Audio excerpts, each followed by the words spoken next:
안녕하세요. 반갑습니다. 세 번째 보죠? 오늘 세 번째이자 마지막이네요. 약간 섭섭해지네 벌써요.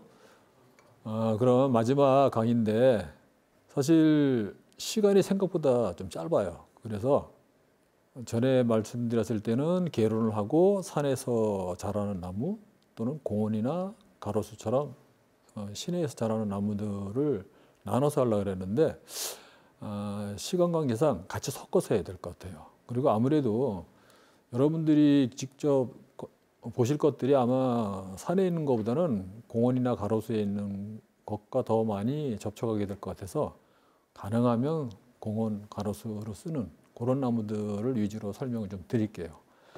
자, 지난번에 우리 달에 대해서 얘기를 했죠. 제가 제안한 게 달의 마을. 달의 마을을 해서 잠깐 언급은 했지만 오늘은 자세히 달에가 어떤 식물이고 어떤 이점이 있는지 그런 걸 한번 얘기하는 시간을 갖도록 하겠습니다. 자, 여기 사진을 먼저 보실까요? 지금 여기 아마 아시는 분도 있을 거예요. 특히 여기 연식이 되신 선생님들은 금방 알아보셨을 테고요. 그죠? 자, 사진을 쭉 보면요. 아마 저를 비롯해서 저랑 비슷한 연배의 선생님은 저거 기억나시죠?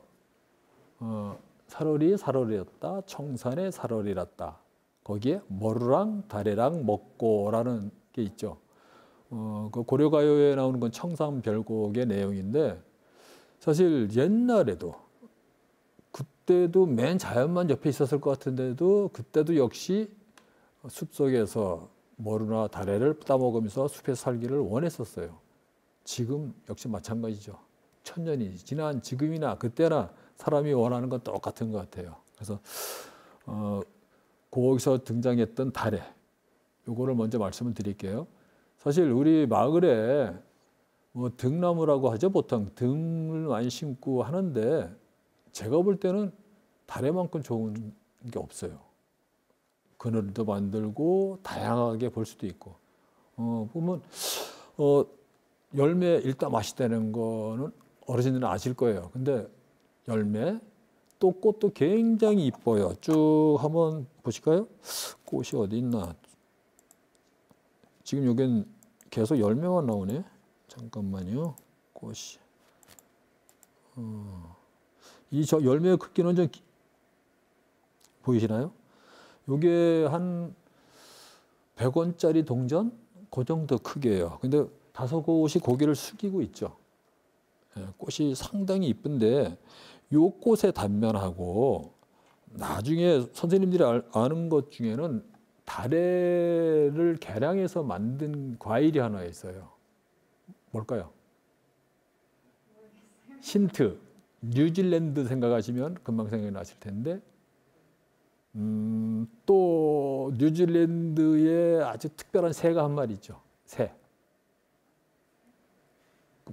뚱뚱한 병아리처럼 생긴 그 못생긴 병아리 같은 그 키위라는 새가 있죠.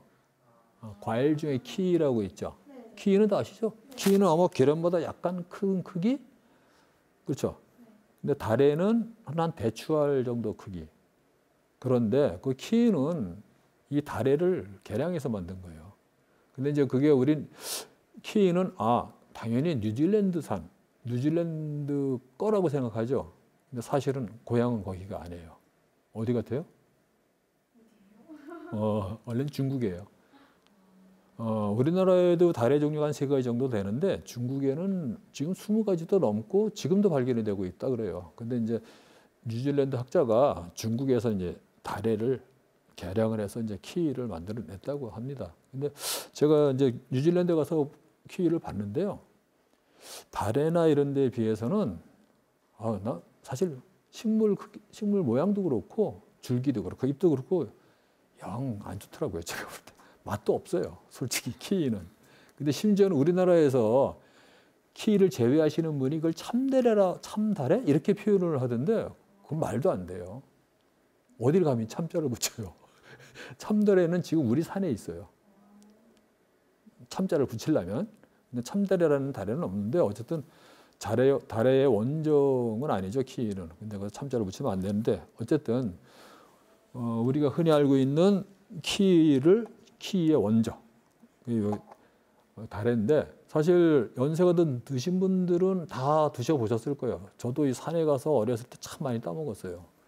근데 키는 약간 시큼한 맛도 나고 하는데 얘는 엄청 달아요. 그래서 어렸을 땐 이렇게 만져봐서 약간 딱딱하면 따서 주머니에 집어넣고 말랑하면 입으로 들어가고 이렇게 먹었어요. 그래서 딱딱한 건 집에 와서 쌀독에다 이렇게 넣어놓으면 한 3일이면 후숙이 돼서 또 굉장히 맛있었죠. 그 다래. 근데 꽃까지도 이쁘죠. 그래서 이 다래를 만약에 우리 마을 조성을 할 때 이거를 동네에 좀 많이 심어 놓으면 아주 특별한 상황이 될 것 같아요. 왜냐하면 꽃도 이렇게 이쁘죠. 그리고 초봄에 우리 고로쇠 수액 먹죠. 고로쇠 수액처럼 여기서 수액이 나와요. 고로쇠 수액이 끝날 때쯤에 그래서 고로쇠 수액도 먹을 수 있고 꽃도 이렇게 이쁘고 또 이게 요 잎이 새술이 나올 때 나물로도 먹어요. 네. 그리고 그 열매도 물론 맛있고 이게 다 낙엽이 지고 가을이 겨울에도 이 줄기가 상당히 모양이 이뻐요. 그래갖고 그 다래를 아마 우리가 마을에 다래 마을을 좀 조성을 하면 굉장히 재밌을 거예요. 그리고 또 실제로 이건 원래는 깊은 산 속에 이렇게 자라는 나무인데 일단 한 5년 정도 지나야지 열매가 맺어요. 다래는 원래는. 그래서 이제 우리가 그걸 기다리긴 힘들겠지만 그리고 또 시내에서 키우기에는 조금 부담돼요. 그런데 다행스럽게도 일세 다래 그래갖고 그 계량종이 나왔어요. 그거는 심으면 그 다음에서부터 열매가 맺는데요. 그리고 실제로 수익 사업을 하고 있고요. 아시는 분은 아시겠지만 농사를 져서 굉장히 고수익을 올리고 있다고 합니다. 그런 예도 있고요. 근데 우리나라에는 특히 강원도에 적지르고 원주를 쳐요. 왜냐하면 원주에 치악산이 있고 섬강이 있잖아요. 그 위치가 상당히 다래를 키우기 좋은 조건이라고 합니다. 근데 제가 볼 때는 춘천도 그래요. 원주에 그 치악산이 있으면 춘천은 대룡산이 있고 삼옥산이 있고 주변에 맨 산이잖아요. 거기다가 소양강이 흐르고 여기도 충분히 적지러서 나올 만해요. 조금 더 연구를 해보면 굉장히 우리 다래 마을을 만드는 데 좀 도움이 될 것 같아요. 자, 그럼 아까 그 키 얘기가 나왔으니까 그 얘기는 좀 잠깐 하고 지나갈게요. 사실 상품이라는 건 어떻게 이렇게 좀 마케팅을 하냐에 따라서 엄청 달라지는 것 같아요. 제가 키 사실 별로라고 말씀드렸잖아요. 근데 전 세계인은 상당히 그 의미를 부여해요. 근데 뉴질랜드에서 원래 자기 것도 아닌데 중국의 걸 갖다가 개량을 해서 자기 걸 만들어서 광고까지 기가 막히게 했어요. 자기네 특이한 그 새를 그 나라에만 있는 새니까 그 새의 이름을 붙여서 또 모양이 그 키랑 이렇게 막 연결을 시켜갖고 꼭 새 키하고 이 과일 키하고 이미지를 거의 같게끔 만들어서 순식간에 세계적으로 퍼져나갔어요. 그래서 그 키를 아주 마케팅에 성공을 해갖고 심지어는 원래 고향이 중국이 아닌 뉴질랜드로 알고 있을 정도로 그 정도로 아주 잘 키워냈죠. 근데 이게 키는 약간 시큼하지만 다래는 이 당도가 어느 정도 될까요? 내가 이 브릭스라는 단어를 쓰던데 이 단맛을 근데 20브릭스래요. 그럼 20브릭스면은 웬만한 과일은 따라갈 게 없나 봐요. 그렇게 단맛이 많이 나는 것 같아요. 오죽 했으면 뭐 달다 하다가 다래가 됐다는 말도 있을 정도로. 예. 자, 그리고 여기 보면은 이제 다래 종류가 꽤 여러 가지가 쭉 있는데 우리나라에 3가지가 있다 그랬죠. 요거 우리 참다래 말고 요걸 한번 보실래요? 여기 지금 뭐가 있죠? 여기 흰색 페인트 칠해놨죠. 요건 칠하다 말았고, 그죠? 여기 뭘까요? 여기에는 자 여기서 독에다 선망할 것 같은데. 자, 이렇게 흰색을 칠해놨죠? 요거는 아까 달의 꽃을 봤을 때 어땠어요? 100원짜리 동전만 하다 그랬는데 잎의 크기보다 굉장히 작죠? 근데 다 밑으로 이렇게 숙이고 있어서 벌과 나비가 지나가면서 보기가 힘들어요. 눈에 잘 안 띄는 거야. 그러면 얘가 수분을 하고 수정하기 힘들겠죠. 그래서 작전을 짠 게 요거예요. 흰색을 칠해서. 이 흰색을 이렇게 만들어 놨을 때는 먹고 사는 것보다는 내 후손을 남기겠다는 의지가 더 큰 거예요. 왜냐하면 이 녹색을 유지해야지만 광합성 작용을 해서 에너지를 얻을 수가 있는데 이 흰색으로 변해버리면 광합성을 못하는 거죠. 그런데도 불구하고 이 흰색을 칠해서 벌과 나비를 유혹을 해요. 그럼 벌과 나비가 이 하늘에서 쭉 날아가다가 이게 눈에 확 띄니까 꽃인 줄 알고 싹 내려왔을 거 아니에요. 그럼 여기 내려와서 보니까 가짜 꽃이라는 건 알았지만 그때는 이미 가까이 왔기 때문에 향을 접할 수가 있죠. 그래서 그 꽃을 찾아 들어가서 수분을 하고 수정을 해서 열매를 맺는 이런 작전을 써요. 그래서 이렇게 하얗게 칠해져 있는 거, 하얀색만 있는 건 개다래. 여기에 또 가끔 분홍색이 칠해져 있는 것들도 있어요. 이렇게. 그건 쥐다래. 그래서 우리나라는 그렇게 세 가지의 다래 종류가 있어요. 그래서 요것도 아마 같이 키우면 괜찮을 것 같아요. 물론 이 쥐다래 같은 열매는 뭐 통풍 치료제로 많이 쓴대요. 그 열매는 맛이 없지만 그 약재로 쓴다고 하더라고요. 뭐 이거 같이 섞어서 쓰면 될 것 같고, 요거는 이제 충령, 이게 벌레 집이에요. 이것도 약재로 쓴답니다. 그러니까 이게 다래를 심어놓으면 굉장히 다양하게 활용이 가능하죠. 그래서 어쨌든 간에 저희가 아까 사업 제안을 했던 것 중에 다래 마을엔 다래를 심었으면 좋겠다 했는데 그 다래가 도대체 뭔지를 말씀드리고자 먼저 다래부터 말씀을 드렸어요. 자, 그러면 우리가 나무를 얘기하는데 우리나라의 국화가 뭐죠? 우리나라 국화 몰라요? 예? 그래 막 크게 큰 소리로 무궁화잖아요, 그죠? 그런데 무궁화 실제로 무궁화를 나라 것은 무궁화인 줄 아는데 못 알아보는 분들이 있더라고요. 무궁화 알아요? 그게 당연한 거잖아요, 그렇죠? 못 알아보는 분이 있어요. 심지어는 소나무도 모르는 분이 있어요. 이해가 안 가죠? 현실이에요, 그게. 그래서 저도 그래서 좀 놀랐어요. 자, 무궁화는 알아야 되죠.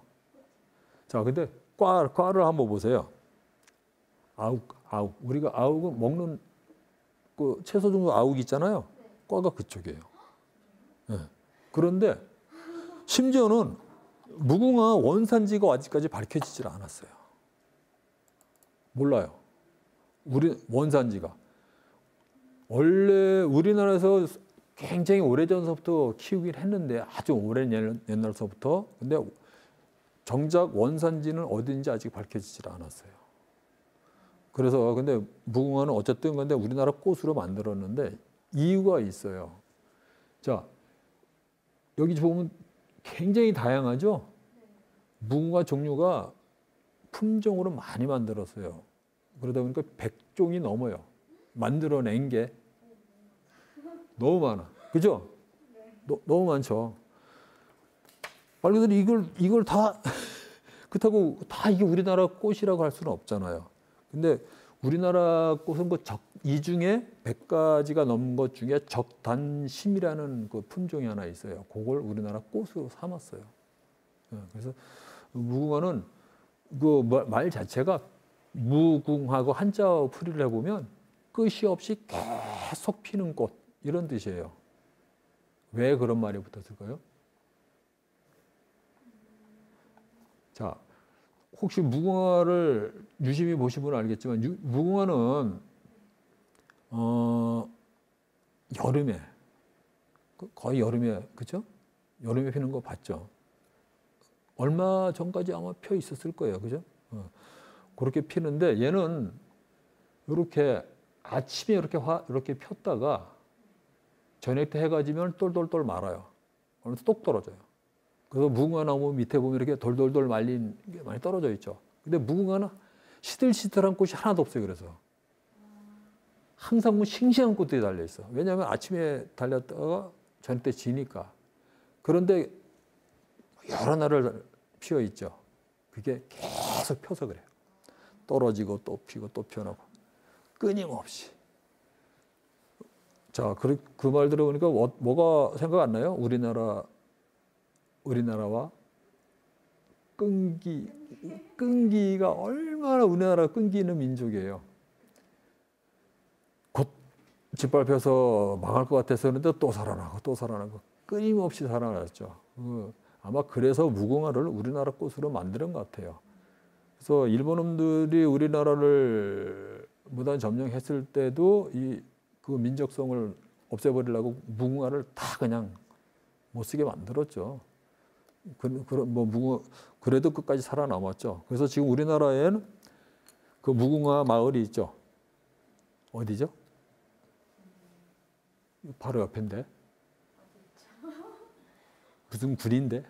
홍천군이 그 무궁화 고장이에요. 바로요.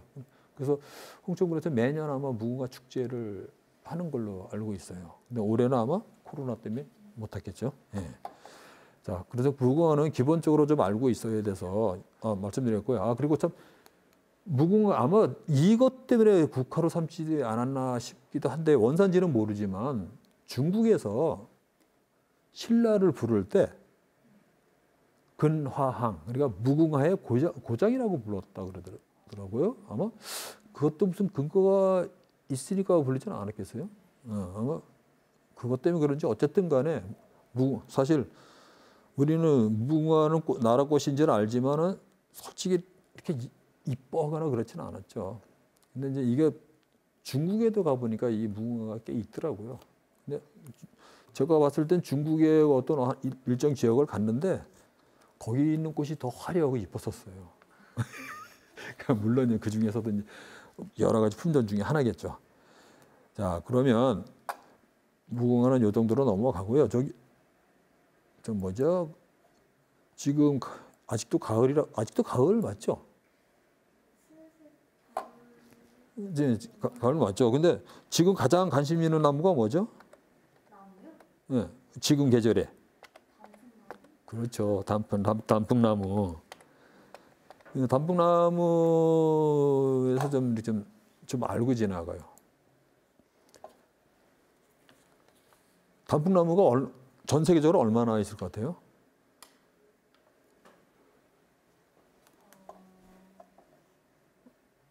단풍나무가 전 세계로 한 200종 정도 돼요. 200종.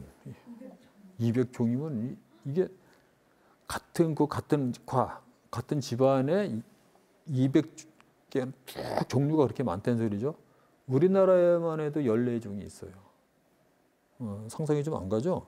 이 단풍은 언제 봐도 이쁘죠? 네. 자, 요거는 캐나다 단풍이라고 캐나다 국기의 설탕 단풍이죠. 해석을 해보면. 그래서 얘네들은 여기서 이 단풍나무 수액을 빼서 그걸 졸여갖고 거기 한 40분의 1 정도로 졸여갖고 시럽을 만들죠. 메이플 시럽. 네, 맞아요. 우리나라에 꿀 만들듯이. 근데 우리나라 꿀은 이렇게 상온에 놔도 상하지 않는데 이 메이플 시럽은 시럽이기 때문에 좀 상하나 봐요. 이렇게 상온에 놔두면. 어쨌든 캐나다는 그 단풍나무 수액에서 빼서 수액을 만들어서 아주 거의 국가산업처럼 하고 있죠. 그 나무가 자, 단풍이 어느 나라 가도 다 볼 수 있을 것 같아요? 단풍. 한번 생각해 보세요. 상식적으로. 추운데? 추운 나라에 있을 것 같다고요? 없을 것 같다고? 가만있어 봐. 유럽이 어떻게 생겼더라? 이게 세계 지도를 세계 지도를 어떻게 하지? 그래서 이게 그냥 말로 설명할게요. 유럽 여행 가보셨죠? 자, 이 유럽 쪽에 가면 이게 지구가 적도가 이렇게 있고 이제 이쪽이 이제 북아메리카가 있고 이쪽 남아메리카 있고 유럽이 있고 아시아권이 있고 우리나라가 여기 있잖아요. 적도가 여기다 치고 그럼 단풍은 주로 북방부에 있어요. 북방부에 그것도 온대 지역. 그러니까 너무 춥지도 않고 너무 덥지도 않은 우리나라 기후에 딱 맞는 그런 위치에 많이 그러다 보니까 유럽 쪽이거나 아메리카 쪽 그리고 동부아시아 쪽에 많이 분포를 하는데 단풍 색깔이 좀 차이가 있어요. 어떤 차이가 있을까요?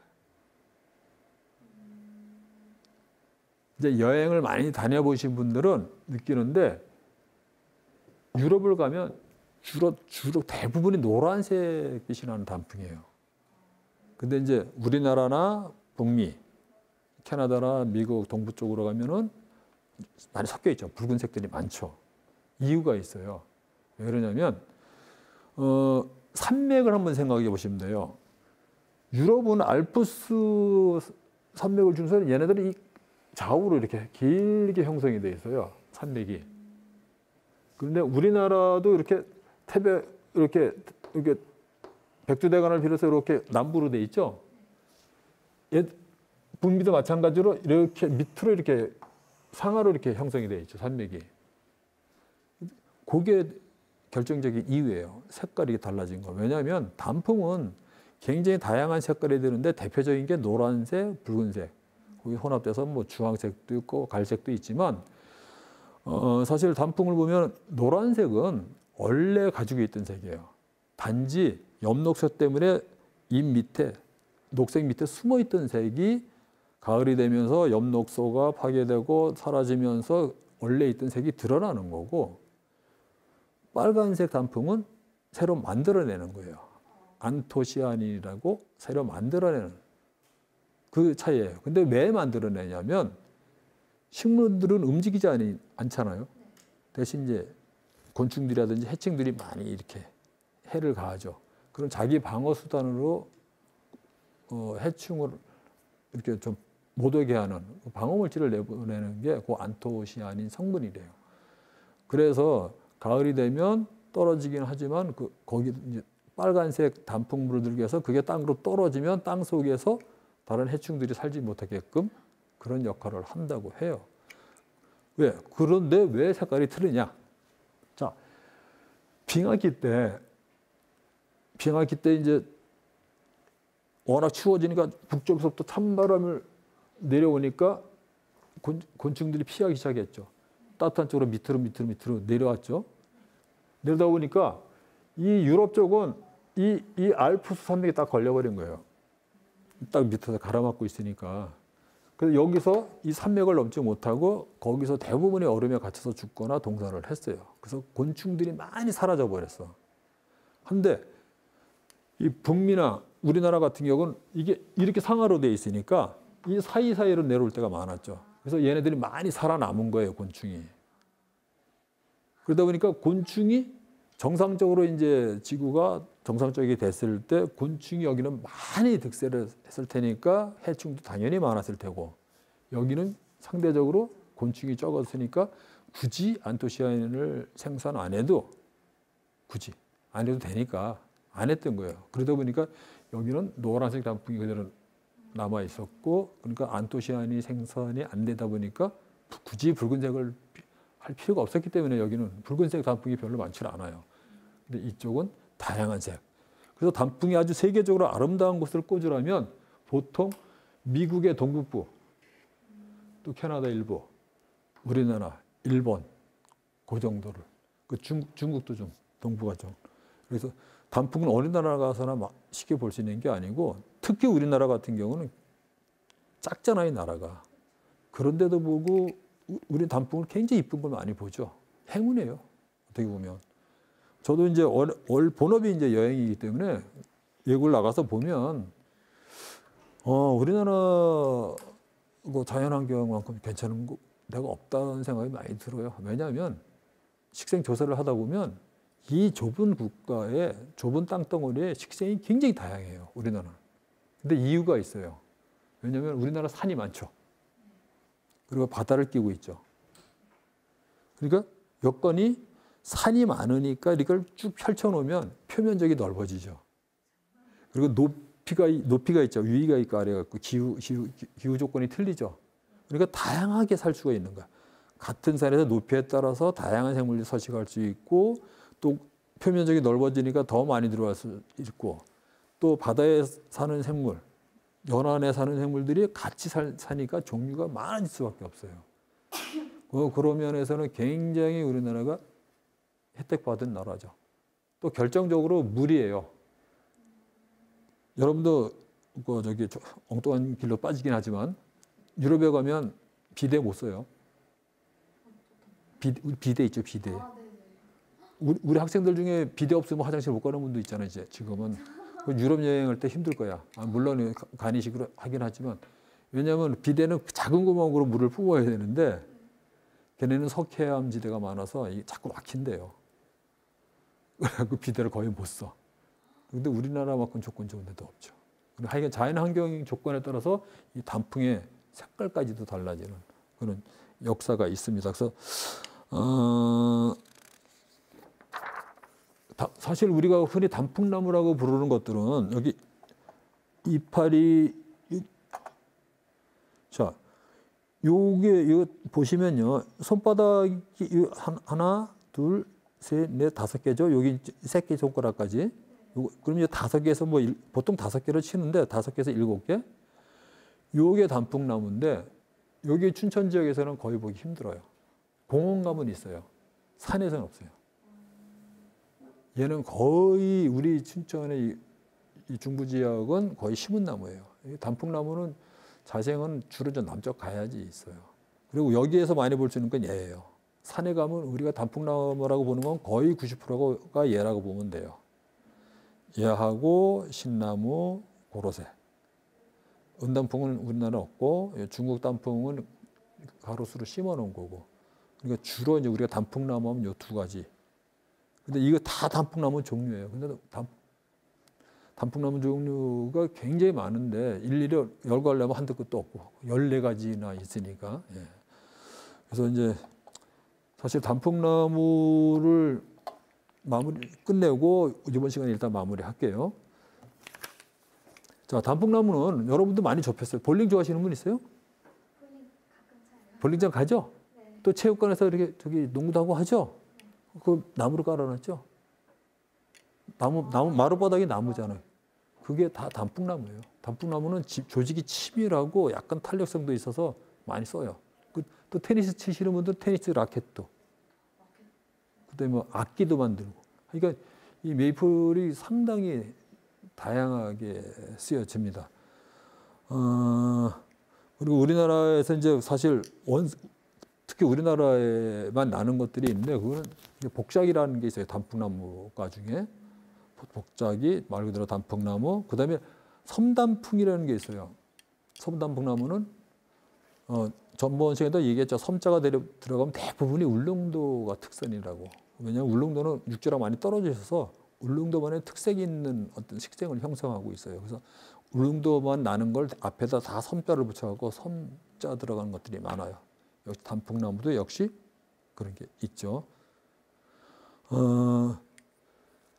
그러면 사실 시간이 다 돼서 화장실도 가셔야 되니까 끝내야 되는데 마지막으로 단풍나무는 특징이 있어요. 전 세계적으로 200종이나 있고 우리나라도 14종이 있다고 그러는데 열매 모양. 열매 모양이